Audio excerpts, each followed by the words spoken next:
What if I told you that the most powerful move Nelson Mandela ever made was not becoming president? What if I told you his real victory happened inside a prison cell where he spent 27 years of his life? No weapons, no army, no office. Just patience, discipline, and a strategy so powerful, it reshaped an entire nation and embarrassed one of the most brutal systems in history. This is the true story of how Nelson Mandela turned prison into power. To understand Mandela's move, you must understand the world he was fighting. South Africa under apartheid was built on one idea: that white citizens ruled and black citizens obeyed. Black South Africans couldn't vote, they couldn't choose where to live, they couldn't walk freely in their own country. Mandela wasn't born powerful, he was born into injustice. As a young lawyer, he saw the system crushing his people every single day. At first, Mandela believed in peaceful protest. But the government answered peace with bullets. And Mandela made a decision that would change his life forever. In 1962, Nelson Mandela was arrested. The government thought this was the end. They called him a terrorist. They wanted him erased from history. In 1964, he was sentenced to life imprisonment. The judge believed prison would break him. Instead, it became his classroom. Mandela was sent to Robben Island, a place designed to destroy men. Hard labor, isolation, silence. The goal was simple: make him forget who he was. But Mandela had already made his first power move. Mandela understood something most leaders never learn. You don't lose power when you lose freedom, you lose power when you lose discipline. While guards insulted him, Mandela stayed calm.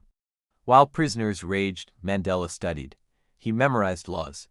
He learned Afrikaans, the language of his oppressors. Why? Because Mandela knew, you cannot defeat what you do not understand. While the government thought he was being punished, Mandela was preparing. Prison did not shrink him, it sharpened him. Here's where Mandela did something unexpected. He did not hate his guards, he spoke to them. He respected them, he listened. Over time, guards who were trained to break him began to admire him. Some secretly helped him. Mandela realized something revolutionary.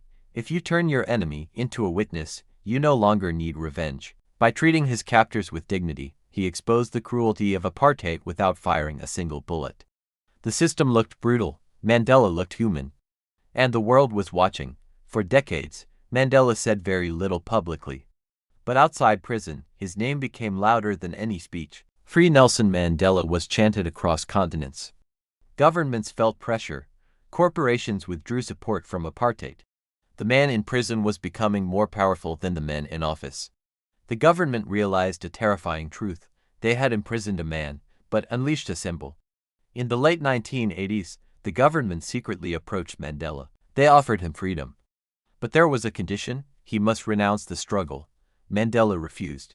He said, "What freedom am I being offered while my people are not free?" That refusal shocked the world. He was still in prison, yet negotiating as an equal. Finally, in 1990, after 27 years, Nelson Mandela walked free.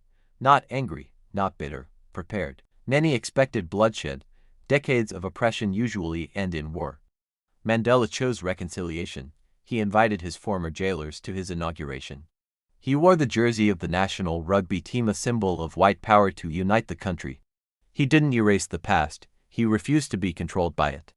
That decision saved South Africa from civil war and turned Mandela into a global icon. Nelson Mandela proved something history can never forget: power is not about position. Power is not about force. Power is about patience, discipline, and moral authority. For 27 years, a prison tried to break him. Instead, he broke the system. And when he finally stepped into power, he didn't rule with anger, he ruled with vision. That is real leadership.